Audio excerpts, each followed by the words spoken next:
Hey scrapbookers, it's Crafty01 here. I'm going to make a card inspired from Stampin' Up. It's a really cute, fun card. I made this one for Father's Day. That paper I used with the Fiskars Sunburst Punch. It's really pretty. Going to use that to border the edge.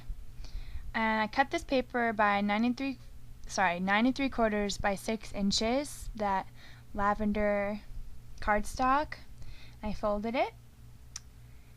And then I I use my adhesive, my roller adhesive, to put on that paper. You can use any adhesive you'd like and you're comfortable with. Yeah, like my turquoise nails reminds me of mermaid, like a mermaid.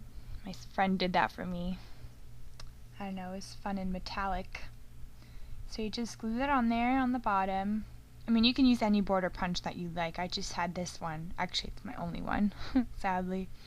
So I used that purple pattern paper, and I just cut like a little piece off. I didn't even measure it. I just played by eye, like just cut that piece off. Then I'm gonna glue that on there as well, on top of the border punched paper. And so I do that, and then I'll be done with those. And so what I do is after I glue on the edges, I cut them off. I don't cut them off and make it all perfect before, because sometimes I'll cut it too short and then I'll have to do everything all over again. So I cut it after I glue it on, which works a lot better for me. And it comes off really straight, as you can see. It's perfect. So just be careful you don't cut your cardstock. So I'm using, trying to figure out what ribbon I want to use. I definitely use the white rickrack, and I choose the navy blue ribbon. So I snip that off, and I just do the little trick. I put it where I want it, and then I turn it around, and I use my adhesive to put it on. It would be smarter to use the Scotch tape, because that might stick to whatever.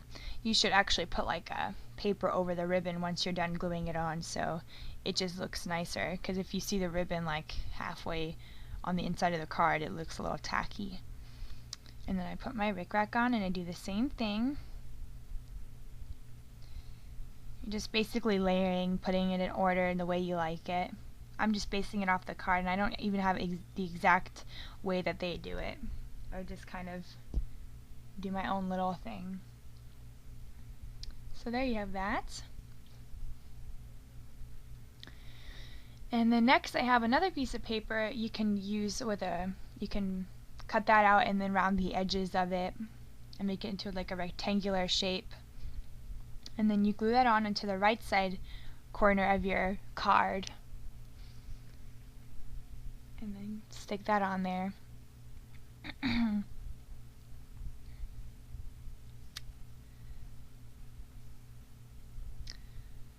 Next I use a button, a pink button that's already has sticky adhesive on the back of it, which is really convenient.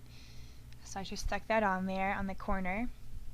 And there's a piece of chipboard that says love in pink, and I'm going to put that in there. It's going to say I love you in the box. And I'm going to stamp the U with the Tim Holtz Distress ink.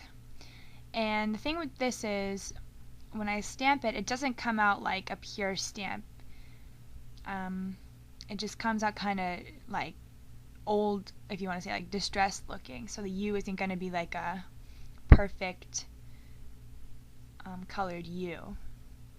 It looks a little faded. That's the word, faded. I have a cursive white I, and that's a rub-on, so I just quickly rub that on, and you have to be careful you don't rip that off, because then you'll rip off the lettering and it'll be all ruined. So you want to make sure before you peel it off quickly that it's all intact.